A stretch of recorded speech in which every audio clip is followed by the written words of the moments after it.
Mbahaye ikaze kandi nongeye kubasuhuza nshuti bakunze mudasiba gukurikirana ibiganiro byacu. Uyu munsi tugiye kurebera hamwe ibintu bitanu bishobora gutuma ubabara cyane.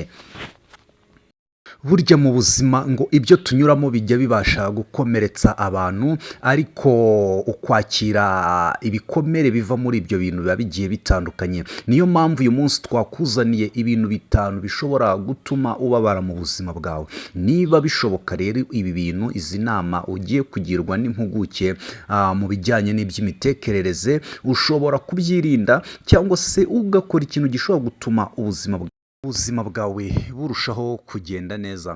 Cyane ko rero niba wari ubwa mbere ugeze ku muyoboro wacu wa YouTube, urareba munsi y'ivideo yawe, urebe ahantu handitse ijambo subscribe, ukandeho kugira ngo dukomezanye kandi inama tugirwa mu buzima kuko ari iz'ingenzi zubaka imibiri yacu ndetse n'imitekerereze yacu, dukomeze kugira ubuzima buzira umuze. Kanda rero subscribe kandi kukazogera, dukomezanye n'ibiganiro byacu, uraba wiyunze ku muryango mugari wa Nsabira TV. Twihuse rero ibintu bitanu bishobora kukubabaza mu buzima bwawe. Ikintu cya mbere, ngo guhemukirwa n'uwo wizeraga, burya ni ikintu gishobora kugutera igikomere mu buzima, kuko iyo rwose muhuye ntabwo umutima wawe uba umeze neza, utangira gutekereza ibintu byinshi, ugatangira gutekereza ko iyaba ataraguhemukiye ubuzima bwawe buri mu kaga, uyu munsi butakabaye bumeze uko buri. Ni ukuri, ni igikomere gikomeye. Abahanga bagaragaza ko guhemukirwa n'uwo wizeraga mu buzima ari ikintu kitari cyiza. Niba nawe wajyaga ukora ibi bintu, rwose ujye wumva ko uba uri gushyira ubuzima bw'abandi mu kaga. Ikindi kintu cya kabiri, rwose 80% ngo gucibwa inyuma n'uwo mwashakanye bibabaza abantu benshi cyane, imitima yabo igakomereka, kuko ibi bibabaza umutima w'imbere cyane.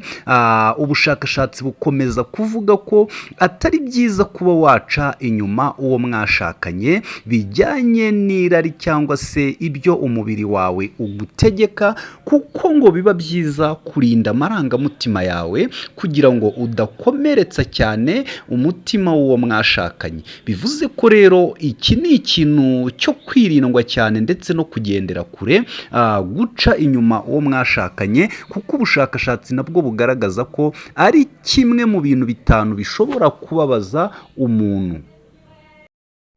Ikintu cya gatatu mu bintu bishobora kubabaza umuntu, ngo ni igihombo gikomeye mu kazi kawe.